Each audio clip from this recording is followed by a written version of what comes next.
Hey everybody, welcome back to Garden Time with Belle. I am having my morning coffee. I'm just about finished with it.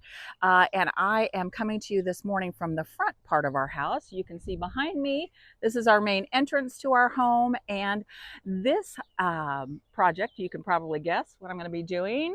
I'm going to be planting up my 2 concrete urns. This porch faces west on our property, and it's a really deep porch. So this, from this piece of concrete to our door, it's probably at least 5 or 6 feet deep, and so that means it is shaded much of the day. It does get some late afternoon, early evening sun. When the sun is lower in the sky, it will hit these 2 pots. But what I've chosen for these pots are plants that do equally well in sun or shade. So when it comes to summer annuals, if you can get your hands on plants that can do well in all kinds of light conditions, go for it, I say. These can be really workhorses in the garden. So I would really encourage you guys, when you're out shopping for plants, look for plants that are versatile, that can take both conditions and do some experimenting. I love a good experiment, and so today's no different. After I finish potting up these concrete urns, I'm going to take you around on the other side of the house where our garage is, and I've got 2 tall 4-foot containers that are self-watering, and I am going to plant those up again with annuals that can take sun or shade. So before I show you those plants I keep tempting you with, I'm going to ask everybody to please like and subscribe to my channel. I hope you're finding the videos helpful and encouraging. If you garden like I do in mid-Missouri, I'm in a zone 6. You know that we experience all 4 seasons, and we have hot and humid summers here in mid-Missouri. And so I hope that you all can kind of relate to me and my gardening, and I can relate certainly to those of you that garden in similar zones or similar environments. We need to stick together, don't we? Because we have special needs here for our gardens, just like those of you on the coast, way up north, or way down south. It's time to get to planting up these beautiful concrete urn pots. Now, I know that concrete pots can be expensive. I saved quite a while and invested in these several years ago, and I chose concrete for this area because I've mentioned to you before, where we live, we're out in the country. We have beautiful sweeping vistas, and we have serious wind in the summertime. And I remember when we first moved in here, I would pot up things and had them on like those wrought iron kind of stands so that the pot would be up a little higher, and they would get blown over in our winds. And so I thought, I have to invest in something that is heavy duty, that isn't going to be affected at all. And let me tell you, concrete urns, concrete pots do not budge. So they worked great for my application. We don't need very many things for this project. Really simple. I'm going to use some garden gloves. I'm going to use my potting soil. I've got it here. I brought it out of the greenhouse to fill these up. Small containers, you need to swap out the soil every year, and I've already emptied these out from winter. I actually had a winter display in here, so I emptied out that old soil. We're going to start fresh.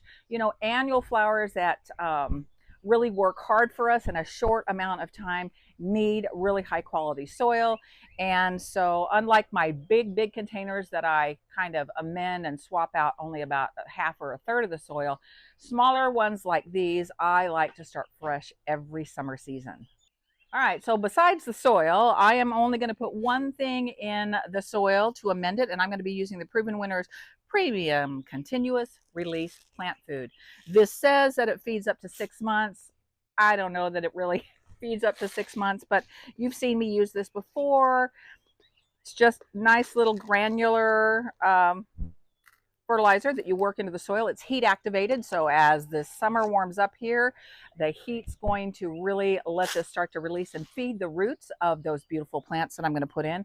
But I believe very strongly in weekly fertilizing your flowering annuals.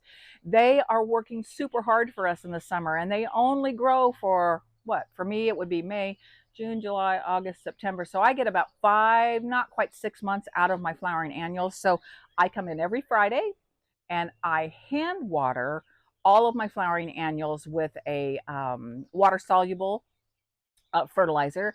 Let's see, what do I use? I use Proven Winners. I also use Jack's Bloom Booster.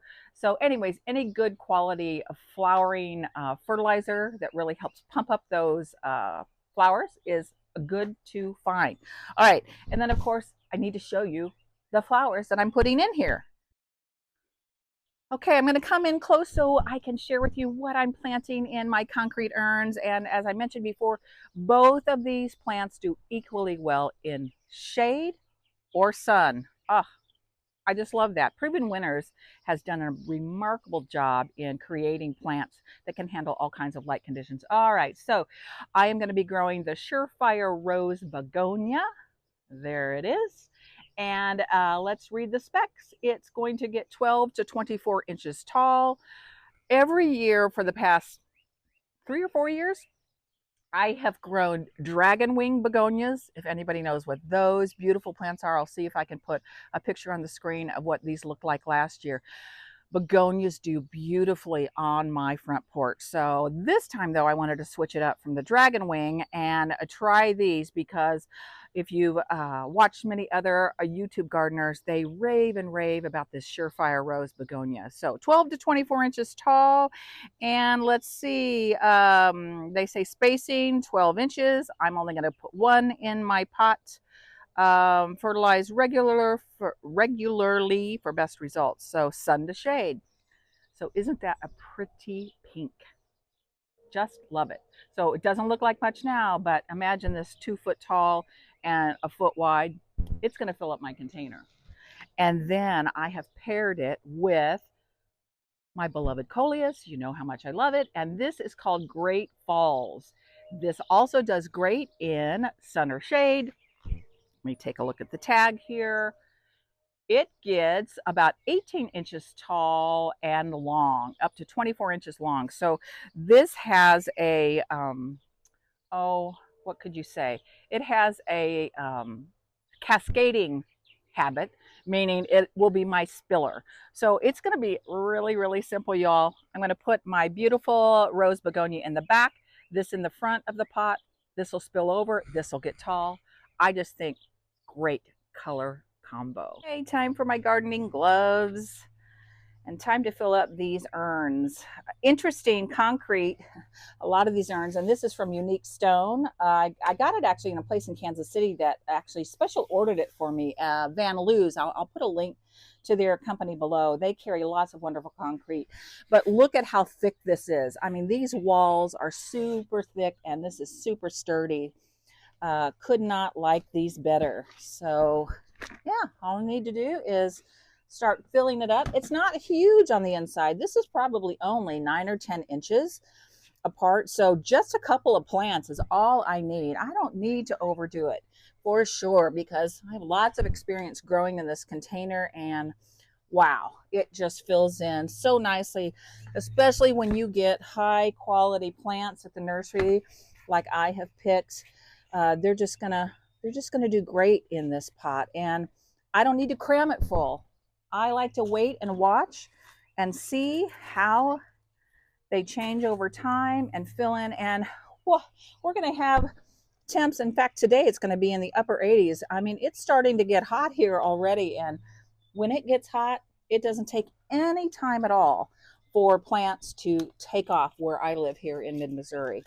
So I'm going to just gently ease my beautiful rose begonia out. Let's see if that's going to be up high enough. Nope, not going to be high enough. So I'm going to add some more soil, of course. It's always good to plant your plants about the same depth that they were in their original container. So, all right, she's going to sit in the back. And this beautiful Great Falls Angel coleus, look at all those healthy roots. It is going to sit in the front, and I want it to go up and drape. So I'm going to kind of position it on its side a little bit. And then all I need to do is fill in around it with soil and pack that in nicely.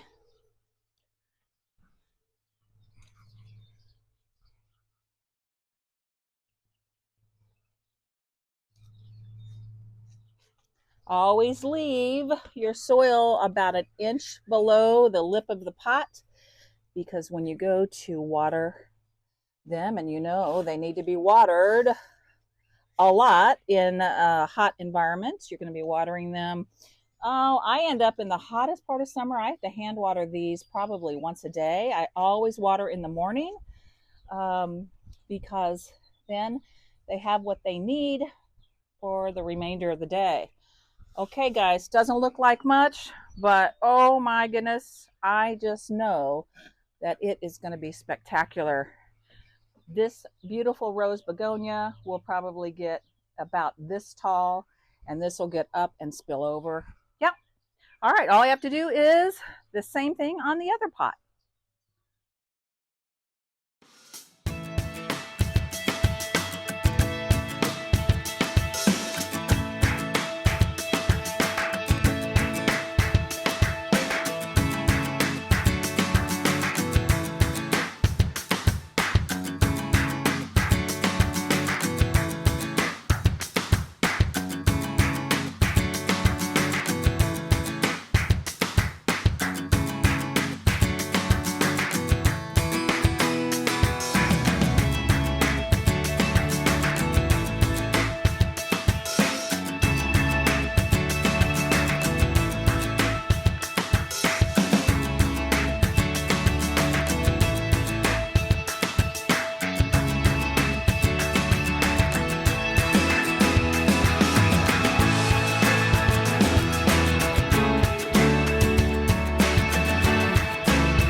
So now that I cleaned off the front porch a little bit and watered it in these beautiful annuals, I'm going to take you all with me down to the greenhouse because the plants I'm going to be putting in the big tall pots on either side of our garage are in there. And actually, one of the plants that's going to go in those big tall pots is a plant that I have been growing in my greenhouse since last summer. It was last summer's plant. I overwintered it, and now I'm going to take it out of there and add it with another gorgeous Proven Winners annual for the big tall planter boxes. Okay. I mean, I just have to pause here and show you the wind that comes from the southwest over the rolling hills and up to our property. So, I was talking to you about wind in the summer. Yep, but I am not complaining. Are you kidding me? Like, that is gorgeous. All right, so let's spin around here. I'm on my trusty scooter with my supplies behind me and my sled, and let's head off to the greenhouse. Oh, but before we do, we got to take a pause. I mean, we have to give Gertrude Jekyll her due. Let me just get out of this scooter and come in here close. Ah, she is my favorite English rose. This is Gertrude Jekyll. I have the climbing variety. I mean, I wish I had smell-o-vision, y'all. This is the most fragrant, absolutely intoxicating scented rose I have ever grown. And I grow them up in these obelisks. There's her sister over there, and she's got some flowers. Let me run down here real quick. Just starting to bud out. What's beautiful about her is not only her fragrance, but she pumps out flowers all season long. There'll be a big flush right now, and she'll take a little bit of a siesta, and then she will be a repeat bloomer for the rest of the summer. Oh my gosh, so exciting. All right, and we're off. Headed down to the greenhouse. My sweet hubby is out there mowing. We have, as you know, about 10 acres. We mow about 3 of it up closer to the house. So he is getting after it on this gorgeous, gorgeous May morning. All right, let's step inside the greenhouse here. For those of you that follow my channel, you should notice a lot of differences. If I do a slow pan, you see this top shelf? Just a week or 2 ago, it was crammed full of hundreds and hundreds of plants that I started from seed. I still have more planting to do. These are for future projects, and of course, I'm going to show you today the plants I'm going to put by my garage. So because those surefire begonias from Proven Winners get such rave reviews, I'm going to use some more of those in the planters by the garage. And this time I am going to, instead of the rose, I'm planting the white. Again, specs on this, 12 to 24 inches tall. So this little beauty will get quite big. I only need one, just like I did in the front porch, one for the back of the container, and then let me show you what I'm going to plant as the spiller for the front of these really tall containers.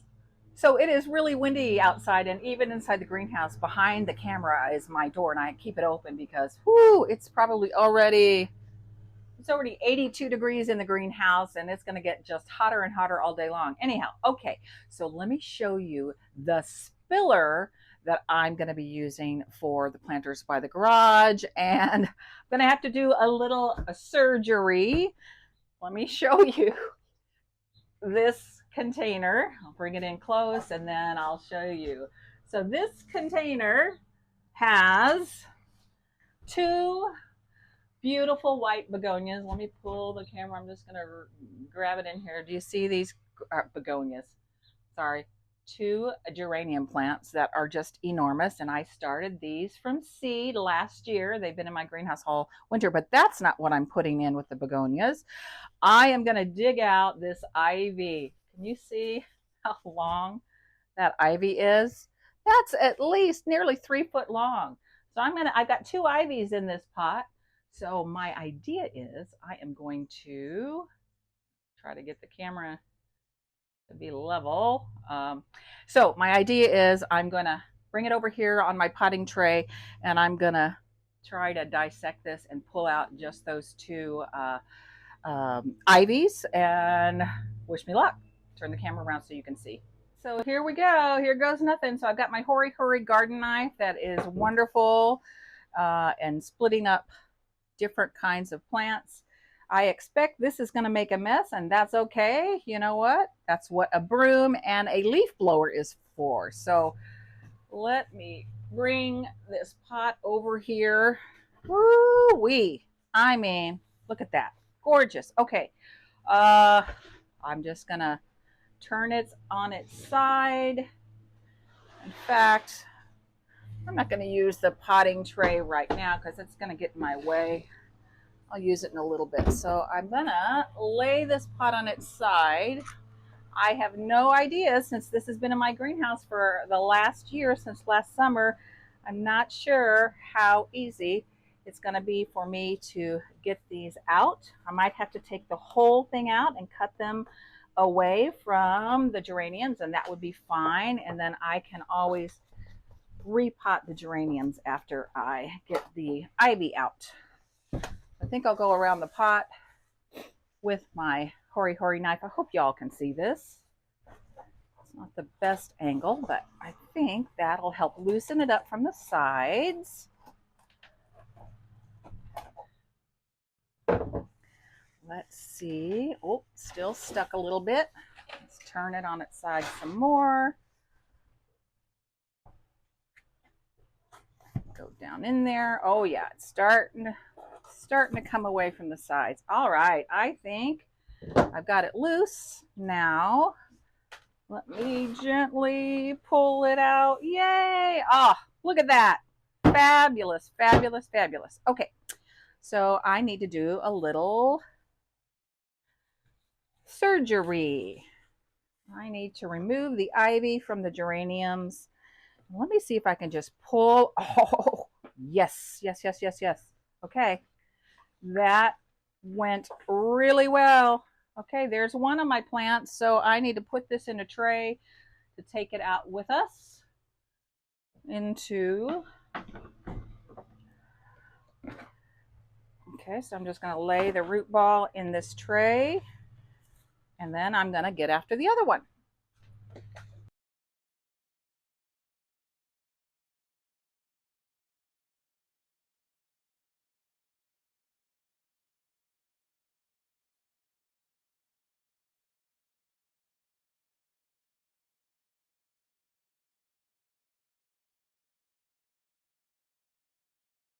Back on the scooter, and time to take these beautiful plants up to my garage pots and get these tall planters ready for summer.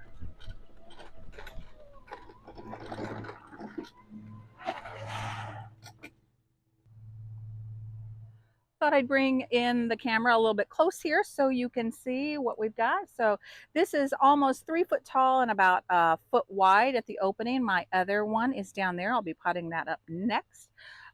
These are self-watering containers. These are not aqua pots. I did a recent video on how to use aqua pots to save yourself on having to hand water every day. These work a little bit differently. So they have a water reservoir down in the bottom. Disregard the bird poop. I will be washing that off when I get them planted up.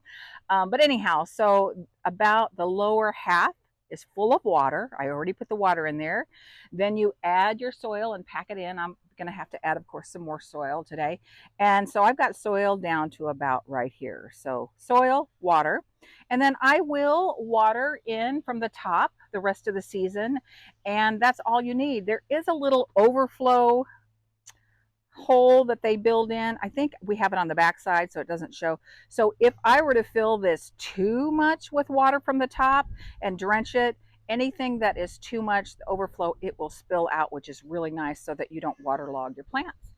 All right, so enough talk. I am going to put some more soil in here. This is new soil this year. I went ahead, my husband actually filled these up most of the way when he got them started for me a week or two ago, and now they're settled in. And then I'm going to put one of the Surefire white begonias in the back because, again, it'll get about 2 feet tall. So it'll fill in nicely here. And I'm going to take that beautiful ivy that I've been growing since last summer, and I'm going to have it come up and spill over the front of the container. All right, let's get started.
So that's going to do it for today's project. I am so excited that I was able to get 4 planters potted up for the summer. In the front of the house, you saw me put in that Surefire rose begonia with a beautiful trailing little coleus that has shades of pink and mauve and I guess burgundy and green in it. So I think that's going to be really sweet. And then you got to see me just a minute ago pot up my garage pots, these self-watering containers, with another proven winner, Surefire white begonia. And I paired it with this beautiful English ivy that I've had growing in my greenhouse since last summer. I didn't get a real good close-up. Maybe I'll pull it in here in a minute and show you that this particular ivy, the edges are a creamy white as well. So I thought that would play nicely together. I hope today's video was helpful and inspiring. I think what I would encourage you all to consider is, I know how easy it is to go to your local nursery and grab a fully potted up plant and bring it home, and ta-da, you have an instant beautiful thing to look at, which is great. However, when you source individual annual plants for your garden, you have so much more creativity, you have so many more options, and you can choose how you want to pair up different kinds of plants together and, you know, do your own thing, as they say. So until next time, I wish you all happy gardening.